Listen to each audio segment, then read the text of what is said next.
ассалому алайкум муҳтарам ҷаноби олӣ эмомалӣ раҳмонов. ман шахсан аз номи худ ва инчунин аз номи тамоми муҳоҷирони дур аз ватан ба шумо муроҷиат карданам ки нисбати мардҳое ки бо занҳои шавҳардор алоқаи ҷинсӣ доранд ва занҳое ки ин хиёнатро ба шавҳари худ раво мебинанд як қонуне ҷорӣ кунед ки боиси пешгирии корҳои ғализи ин гуна инсонҳои бад бошад, чунки айни ҳол ин мавзӯи доғи рӯз шудааст ва миллионҳо мардҳои ғарибро дар ташвиш кардааст.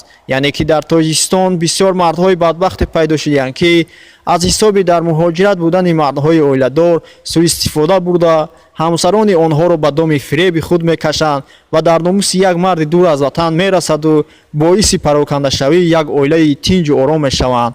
айни ҳол ман як нафар муҳоҷирро мисол меорам ки барои бунёди як оила чӣ гуна мушкилиҳоро пушти сар мекунад.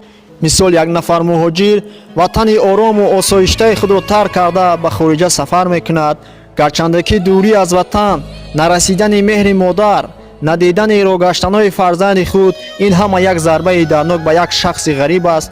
бар зами ин ҳама дарду азобҳо имрӯзҳо ҳар як мушкилиҳое ҳаст ки муҳоҷирро ҳатто бо маргаш рӯпарӯ месозад. мегӯянд ҷони шахси ғариб аз сангай, ба ин азобҳо тоб овардан аз ҳисоби номусу нангай. яъне ки падару модар ва фарзанду занам гушнаю ташна намонад гуфта, ё ин ки хешу табору ҳамсояҳо нахандад гуфта, саломатии ҳаёти худро дар хатар гузошта худ намехӯрад, ҳаққи худро хонааш равон мекунад.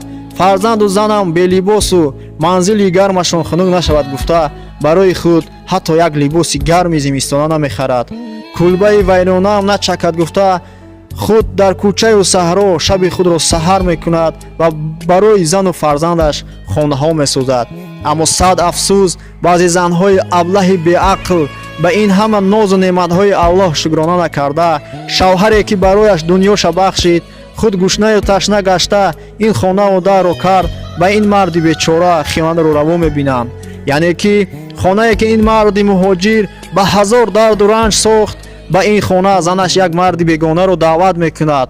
марди ғариб худ дар рӯи замини қоқ хоб карду барои занаш дивану курпаву курпичаҳои пеши бозорро таъмин кард. аммо сад дареқ зани аблаҳаш як марди оқибпадари зинокорро вориди хона карду дар ҷойгоҳи нарму дар оғӯши гармаш ӯро оғӯш гирифт. шавҳари бечорааш ба умед ки дар хона зани хубу ботақво дорад, вале сад афсӯс ин орзуву ҳавасаш дер давом намекунад. зани худро дар оинаи нилгун ё ин ки дар шабакаҳои интернетӣ дар оғӯши марди бегона мебинад. худ фикр кунед ки баъди дидани ё шунидани ин гуна воқеаҳо худашро чӣ хел тасаввур мекарда бошад. агар суол пайдо шавад ки чаро махсус номи ғарибонро гирифтам дар ин наворам, пас ҷавобашро мегӯям. занҳоеро дастгир карданд бо мардҳои бегона ки шавҳари ин занҳо ҳама дар русия буданд. ман шаҳрванди тоҷикистон мебошам ва қоида қонунро бо ҳама қоидаҳояш риоя ва иҷро мекунам. давлати мо давлати ҳуқуқбунёд аст ва ҳар як шаҳрванд ҳуқуқи шахсии худро дорад. ба ҳамин хотир ман на танҳо ба ҷаноби олӣ, балки ба тамоми вазифадорони ҷумҳурии тоҷикистон муроҷиат карданам ки нисбати ин гуна шахсон як чораи зарурӣ андешанд. ман медонам ки ин суханҳом ба гӯши ҷаноби олӣ намерасад, аммо ба дили пур гуфта метавонам ки дар гӯши раисони маҳаллаю раисони ҷамоат мерасад. муҳтарам раисони маҳалла, раисони ҷамоат, аз ҳамаи шумо эҳтиромона хоҳиш мекунем ки ҳадди ақал дар деҳаю дар раёнҳо як маҷлис кунед ва ба мардум огоҳ кунед. муҳтарам ҷаноби олӣ, муроҷиати ман ин аст ки нисбати ин гуна инсонҳо як қонуне ҷорӣ кунед ки агар касеро бо ин гуна қонунвайронкунӣ дастгир кунанд, ками кам 5 сол аз озодӣ маҳрум карда шавад.